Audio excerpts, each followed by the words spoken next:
네, 이번에는 문재인 전 대통령의 딸이죠. 문다혜 씨 얘기 한번 해보도록 하겠습니다. 문 씨는 지난 5일이죠. 음주운전 혐의로 입건이 됐는데 경찰이 문 씨 측과 조사 일정을 조율 중인 가운데요. 이 피해 택시기사의 경우는 지난 9일에 경찰 조사를 이미 마쳤다고 합니다. 그런데 이 피해 기사의 상해 진단서 제출 여부에 관심이 쏠린다고 들었습니다. 네, 말씀하신 것처럼 문다혜 씨 차량에 부딪힌 택시기사는 지난주 수요일에 조사를 한번 받았습니다. 당시 추돌 사고로 택시기사는 경미한 부상을 입었는데요.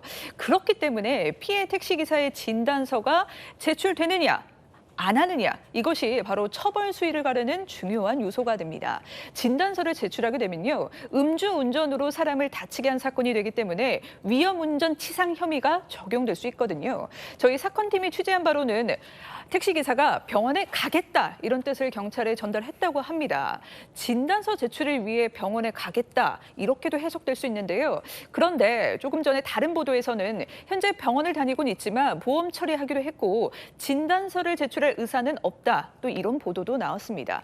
이 발언의 진위 여부는 아직 확인이 안 되고 있습니다만 오늘 오전 진행된 경찰청 브리핑에선 택시기사의 진단서는 아직 들어오지 않았다 이렇게 밝혔습니다. 그렇군요. 근데 문 씨 사고와 관련해서 민원이 접수됐다는 얘기는 또 무슨 소식입니까? 네, 총 12건이 접수됐다고 하는데요. 경찰은 지난 6일부터 9일까지 경찰청 국민신문고를 통해 문다혜 씨 관련 민원이 12건이 접수됐다고 밝혔습니다. 민원 내용은 주로 문 씨를 엄정 수사해달라는 취지인 것으로 알려졌는데요. 다만 문 씨와 관련한 고발장은 접수된 사례가 없는 것으로 파악됐습니다. 정 기자, 그런데 아버지 문 전 대통령은 여전히 별다른 입장을 밝히지 않고 있습니까? 네, 맞습니다. 아무래도 과거 자신이 했던 발언 때문에 입장을 밝히지 못하고 있는 것 같은데요. 해당 발언 잠깐 들어보시죠.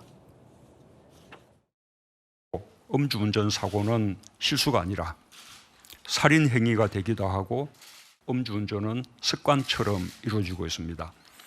이제는 음주운전을 실수로 인식하는 문화를 끝내야 할 때입니다. 딸 문다혜 씨의 음주운전 소식이 보도된 지 9일이 지났습니다. 하지만 문 전 대통령의 입장은 여전히 나오지 않고 있는데요. 문 전 대통령이 퇴임 이후 개인 SNS에 자신의 생각 등을 자주 전해왔는데 지난달만 해도 게시물을 7개 올렸는데 딸 사건이 불거진 이후로는 단 한 개의 글도 올리지 않고 있습니다. 네, 그래서 저희가요, 문 전 대통령의 심정, 친문계 의원들한테 대신 좀 들어봤습니다.